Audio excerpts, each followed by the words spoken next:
So they advised him not to go to perform the tawaf, and he insisted that I want to go and perform tawaf. So they said, okay, fine, if you want to go and perform tawaf, at least put cotton wools in your ears.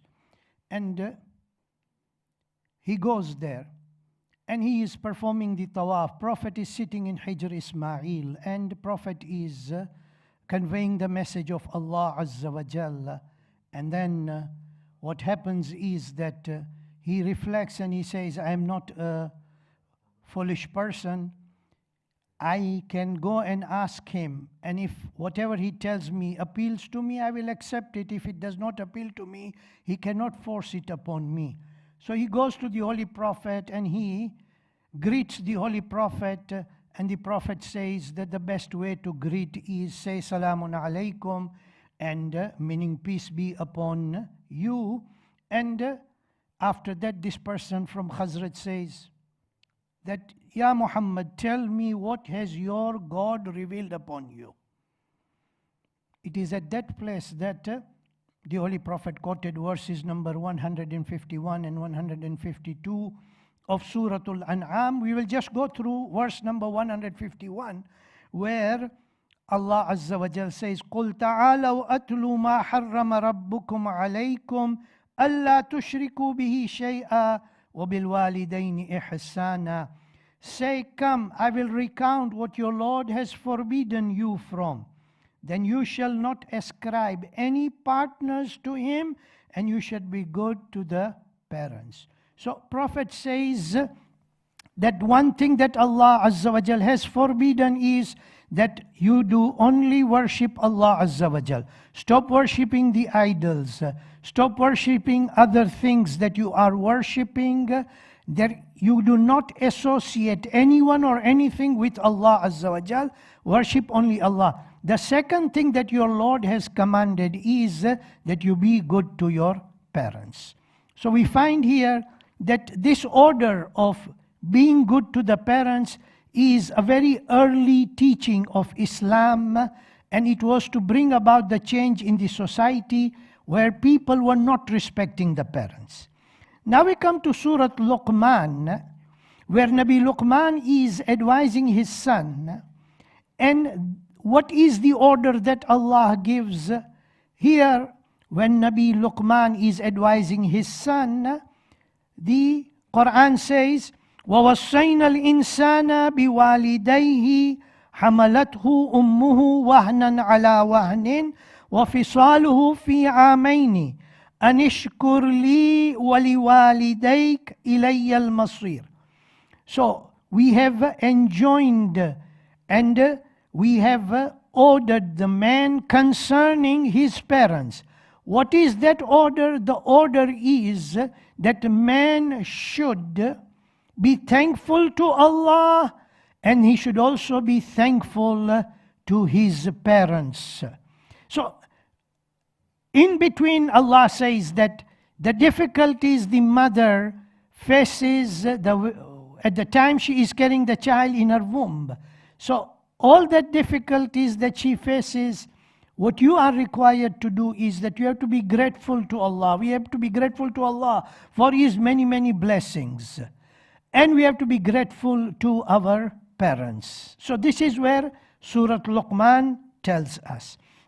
Now we come to a verse in Surah Al-Isra, where Allah Azza wa Jal now mentions particular things that we have to do with the parents. This is verse number 23 of Surah Al-Isra, 17th surah in the Holy Quran, where Allah Azza wa Jal says, وَقَضَى رَبُّكَ أَلَّا تَعْبُدُ إِلَّا إِيَّاهُ وَبِالْوَالِدَيْنِ إِحْسَانًا. And your Lord has decreed that you do not worship anyone but Him. That is, worship Allah Azza wa Jal. وَبِالْوَالِدَيْنِ إِحْسَانًا, and be good to your parents.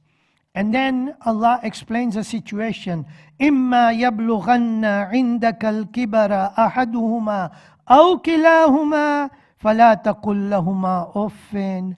When they reach to that stage that either of them, one of them or both of them, they become old and you are there with them, how should your conduct be? Your conduct should be that conduct of kindness. First of all, do not even tell them off. Don't say to them, fie. Don't. And then, وَلَا تَنْهَرْهُمَا. Do not chide them, do not scold them.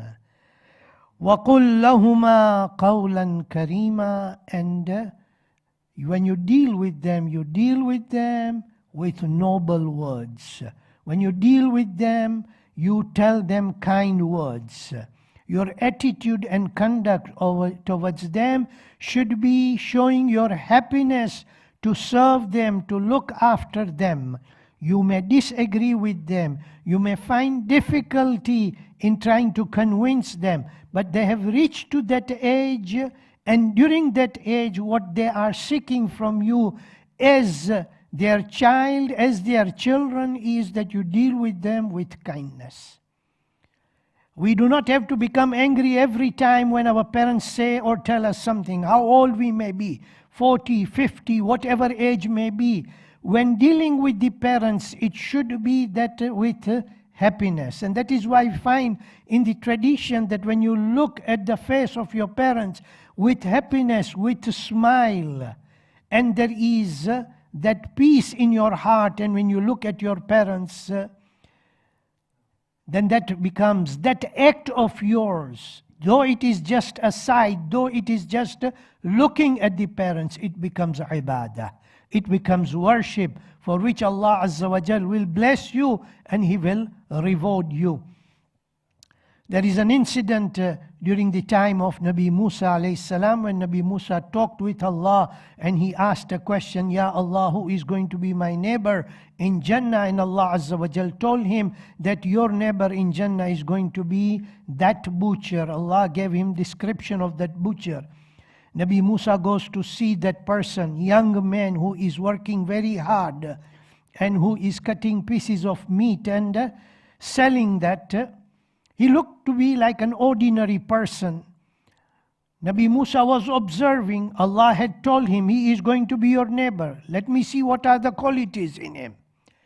When that person finishes the work, he is going home, and Nabi Musa follows him until they reach to their house. When the man is about to enter the house, Nabi Musa tells him, don't you want to have a guest today? And when that person agrees, at that time, Nabi Musa goes.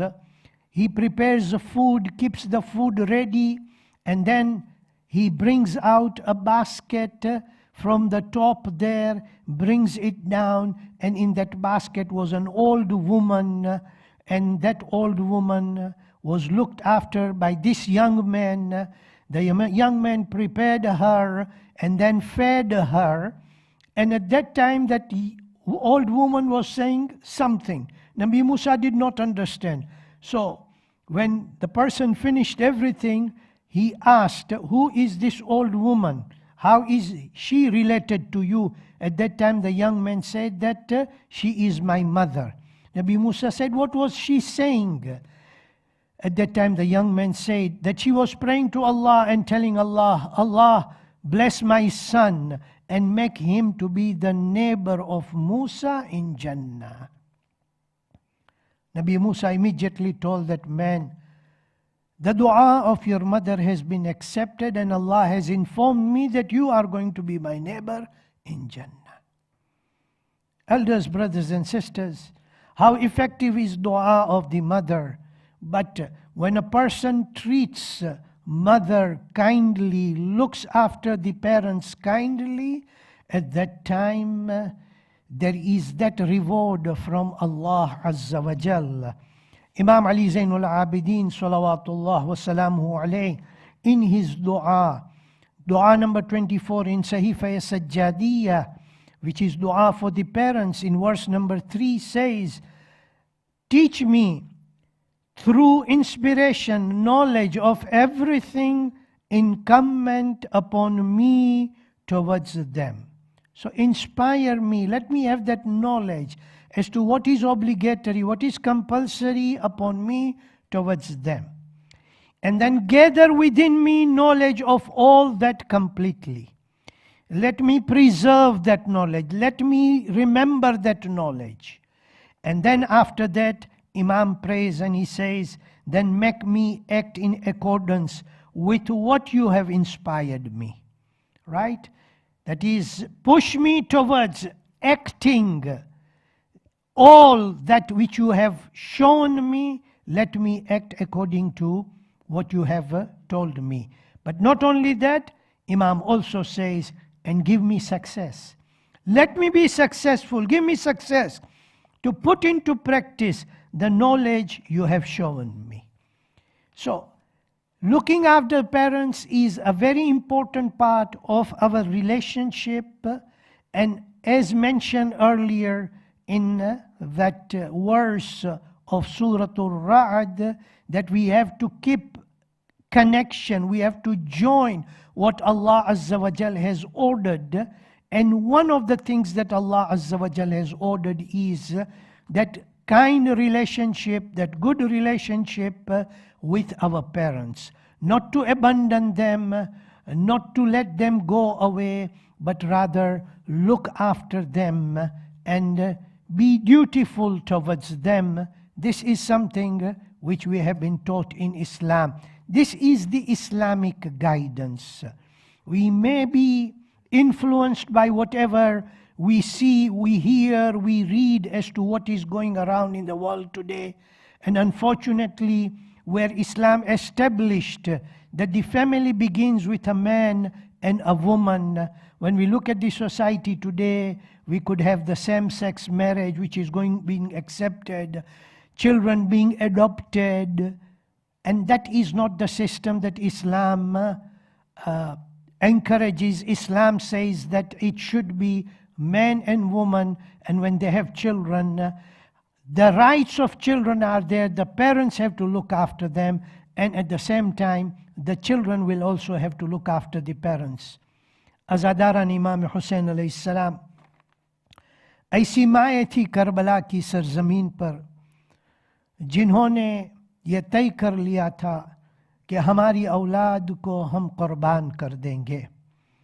जब मदीना छोड़ रहे थे तो उम्मुल बनीन ने अपने 4 फर्जंद को यही फरमाया था कि तुम्हारा फ़र्ज़ ये है कि तुम इमाम हुसैन अलैहिस्सलाम की मदद करना, तुम इमाम हुसैन अलैहिस्सलाम की हिमायत करना. और उम्मुल बनीन भी जब भी कोई ख़बर आती थी तो जनाब उम्मुल बनीन यही सवाल करती थी कि जनाब इमाम हुसैन अलैहिस्सलाम की हालत क्या है. सो अज़ादारों, करबला की सरज़मीन पर जनाब उम्मुल बनीन नहीं थी. हाँ, लेकिन करबला की सरज़मीन पर कुछ माएँ थी जो अपने बेटों को फरमा रही थी कि कल जब आशूर का दिन आए तो हम चाहते हैं कि तुम आगे बढ़ना. अज़ादारों, बीबी ज़ैनब अलैहिस्सलाम ने औन और मोहम्मद को यही कहा था. अज़ादारों, फरवा ने भी जनाब कासिम को यही कहा था. लैला ने जनाब अली अकबर को यही कहा था कि कल जब वक्त आ जाए तो उस वक्त इमाम हुसैन अलैहिस्सलाम की हिमायत करना, आगे जाना और अपनी जान को कुर्बान कर देना, हुसैन पर कोई मुसीबत न आए.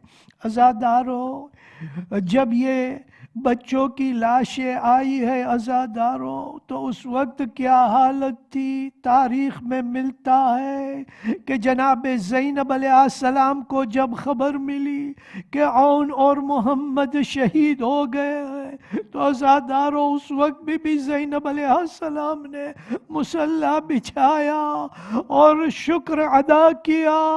ये थी ज़ैनब अलैहिस्सलाम.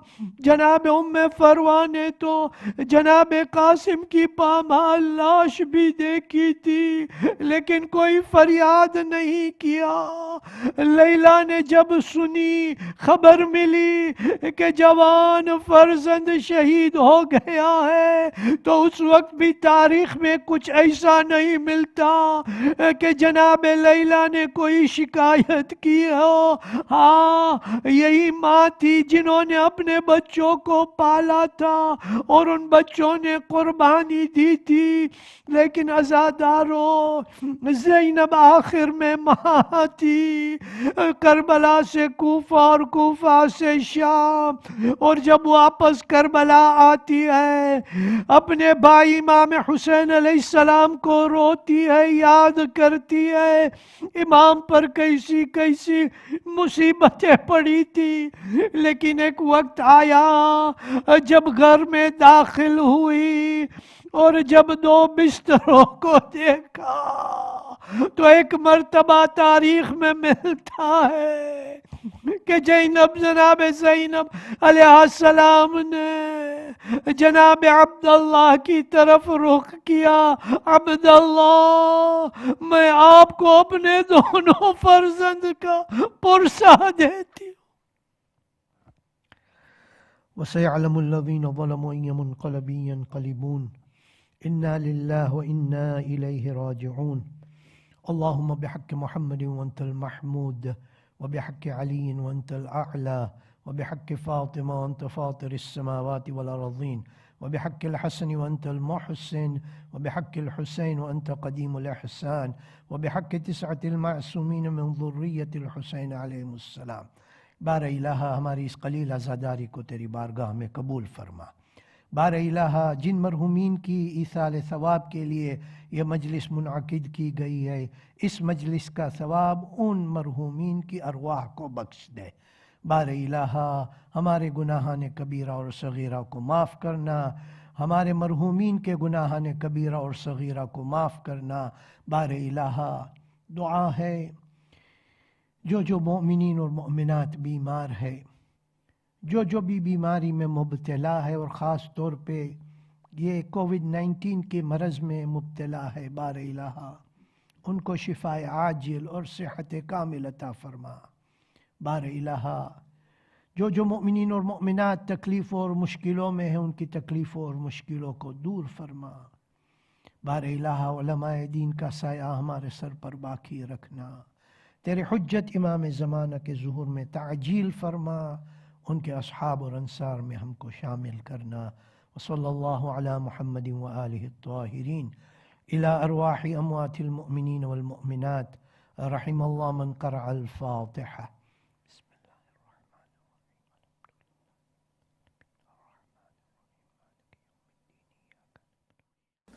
اللهم صل على محمد وآل محمد.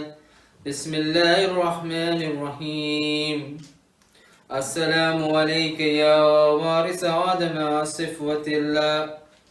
السلام عليك يا وارث نوح النبي الله. السلام عليك يا وارث إبراهيم خليل الله. السلام عليك يا وارث موسى كليم الله. السلام عليك يا وارث عيسى روح الله. السلام عليك يا وارث محمد حبيب الله. السلام عليك يا وارث أمير المؤمنين ولي الله. السلام عليك يا ابن محمد المصطفى. السلام عليك يا ابن علي المرتضى. السلام عليك يا ابن فاطمة الزهراء. السلام عليك يا ابن خديجة الكبرى. السلام عليك يا أسار الله وابن السار والوتر الموتور.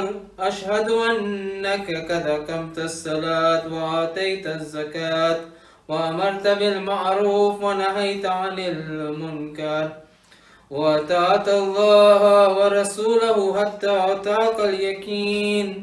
فلعن الله أمة قتلتك، ولعن الله أمة ظلمتك، ولعن الله أمة سمعت بذلك فرضيت به. يا مولاي يا أبا عبد الله، أشهد أنك كنت نورا في الأسلاب الشامخة والأرحام المطهرة، لم تنجسك الجاهلية بأنجاسها ولم تلبسك من متلهمات ثيابها. وأشهد أنك من دعائم الدين وأركان المؤمنين. وأشهد أنك الإمام البر التقي الرضي الزكي الهادي المهدي. وأشهد أن الأئمة من ولدك كلمة التقوى وأعلام الهدى والعروة الوثقى والحجة على أهل الدنيا. وأشهد الله وملائكته وأنبياءه ورسله أني بكم مؤمن وبإيابكم موقن بشرائع ديني وخواتيم عملي وقلبي لقلبكم سلم وأمري لأمركم متبع. صلوات الله عليكم وعلى أرواحكم وعلى أجسادكم وعلى أجسامكم وعلى شاهدكم وعلى غائبكم وعلى ظاهركم وعلى باطنكم. زيارة حضرت علي أكبر عليه السلام. السلام عليك يا ابن رسول الله.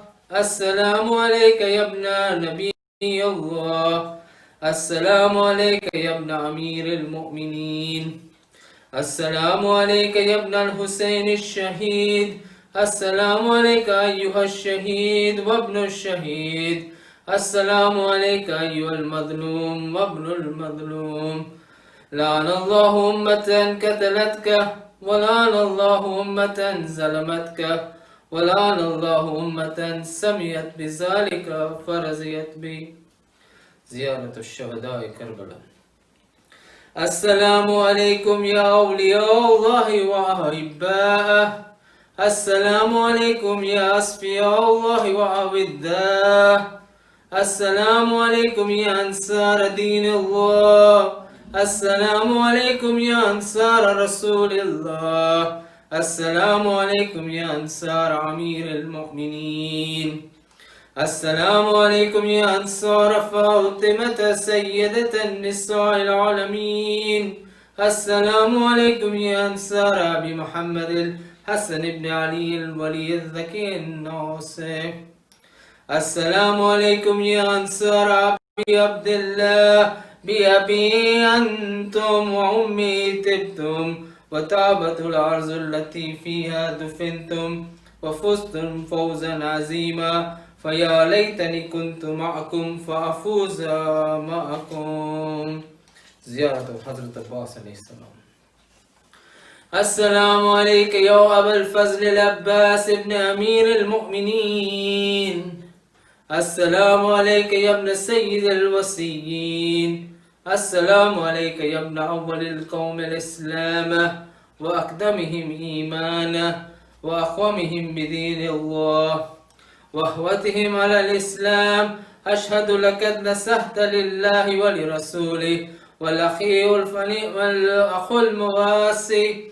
فلعن الله أمة قتلتك ولعن الله أمة ظلمتك ولعن الله أمة استحلت منك المحارم وانتهكت حرمة الإسلام.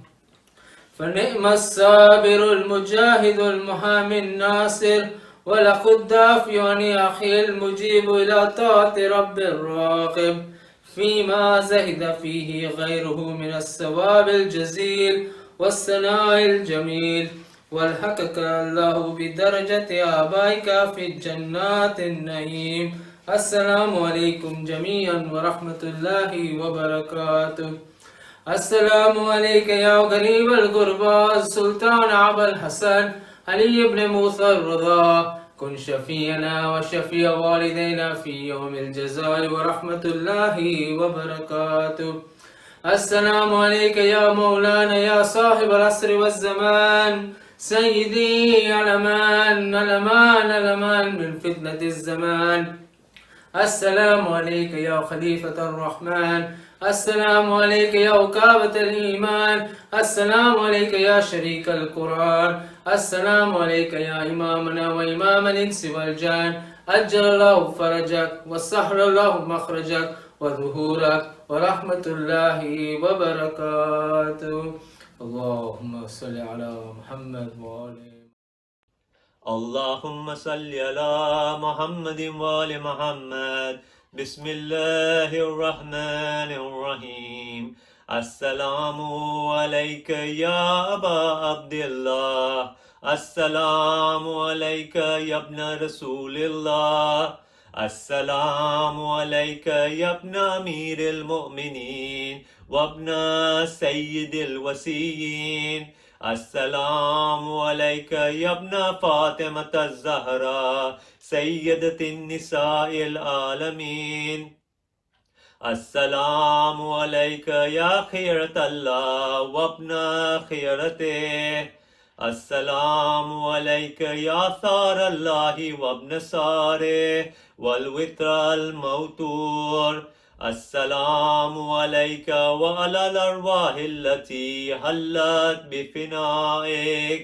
عليكم مني جميعا سلام الله أبدا ما بكيت وبكي الليل والنهار. يا أبا عبد الله لقد عظمت الرزية وجلت وعظمت المصيبة بك علينا وعلى جميع أهل الإسلام، وجلت وعظمت مصيبتك في السماوات على جميع أهل السماوات. فلعن الله أمة أسست أساس الظلم والجور عليكم أهل البيت، ولعن الله أمة دفعتكم عن مقامكم وأزالتكم عن مراتبكم التي رتبكم الله فيها. ولعن الله أمة قتلتكم، ولعن الله الممهدين لهم بالتمكين من قتالكم. برئت إلى الله وإليكم منهم ومن أشيائهم وأتباعهم وأوليائهم.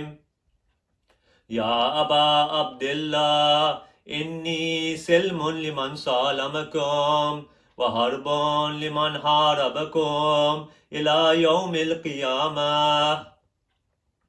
ولعن الله آل زياد وآل مروان، ولعن الله بني أمية كاتبة، ولعن الله ابن مرجانة، ولعن الله عمرو بن سعد، ولعن الله شمرة، ولعن الله أمة أسرجت والجمت وتنكبت وتهيأت لقتالك بأبي أنت وأمي. لقد عظم مصابي بك، فأسأل الله الذي أكرم مقامك وأكرمني بك أن يرزقني طلب الثارق مع إمام منصور من أهل بيت محمد صلى الله عليه وآله.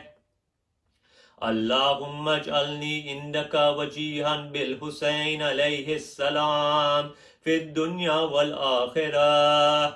يا أبا عبد الله إني أتقرب إلى الله وإلى رسوله وإلى أمير المؤمنين وإلى فاطمة وإلى الحسن وإليك بموالاتك وبالبراءة ممن قاتلك ونسب لك الحرب، وبالبراءة ممن أسس الظلم والجور عليكم، وأبرأوا إلى الله وإلى رسوله ممن أسس ذلك وبنى عليه بنيانا وجرى في ظلمه وجوره عليكم وعلى أشيائكم. برئت إلى الله وإليكم منهم وتقربوا إلى الله ثم إليكم بموالاتكم وموالاة وليكم وبالبراءة من أعدائكم والناسبين لكم الحرب وبالبراءة من أشيائهم وأتباعهم. إني سلم لمن سالمكم وحرب لمن حاربكم وولي لمن والاكم وعدو لمن عاداكم فاسألوا الله الذي أكرمني بمعرفتكم ومعرفة أوليائكم ورزقني البراءة من أعدائكم أن يجعلني معكم في الدنيا والآخرة وأن يثبت لي عندكم قدم صدق في الدنيا والآخرة وأسأله أن يبلغني المقام المحمود لكم عند الله وأن يرزقني طلب صاري مع إمام هدى ظاهر ناطق بالحق منكم وأسأل الله بحقكم وبالشأن الذي لكم عنده أن يؤتيني بمصابي بكم أفضل ما يؤتي مصابا بمصيبته مصيبة ما أعظمها وأعظم رزيتها في الإسلام وفي جميع السماوات والأرض اللهم اجعلني في مقامي هذا ممن تناله منك صلوات ورحمة ومغفرة اللهم اجعل محياي محيا محمد وآل محمد ومماتي ممات محمد وآل محمد اللهم إن هذا يوم تبركت به بنو أمية وابن آكلة الأقباد اللعين ابن اللعين على لسانك ولسان نبيك صلى الله عليه وآله في كل موت وموقف وقف فيه نبيك صلى الله عليه وآله اللهم العن أبا سفيان ومعاوية ويزيد بن معاوية عليهم منك اللعنة أبد الآبدين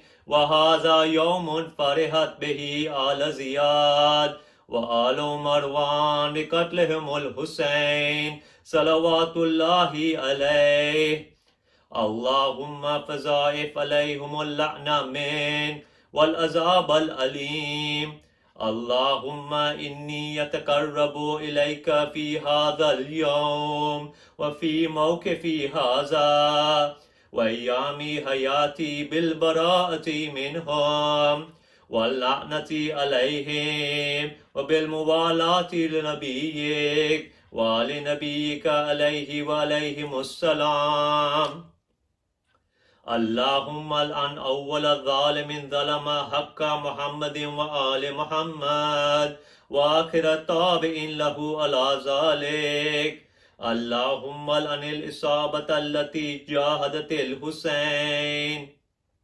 وشايعت وبايعت وتابعت على قتله اللهم العنهم جميعا السلام عليك يا أبا عبد الله وعلى الأرواح التي حلت بفنائك عليك مني سلام الله أبدا ما بقيت وبقي الليل والنهار ولا جله الله آخر العهد مني لزيارتكم السلام على الحسين وعلى علي بن الحسين وعلى أولاد الحسين وعلى أصحاب الحسين اللهم خص أنت أول ظالم باللعن مني وابدأ به أولا ثم الثانية ثم الثالثة ثم الرابع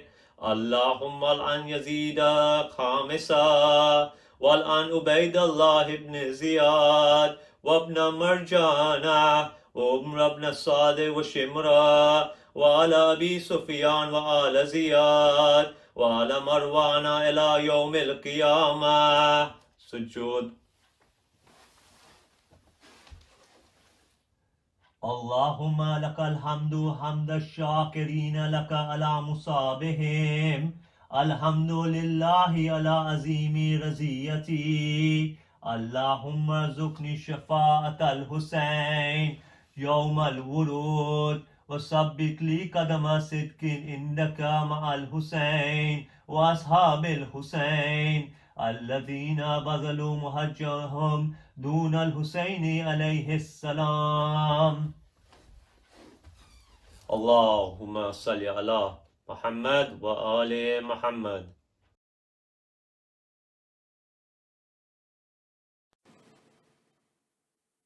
اللهم قل لوليك الحجة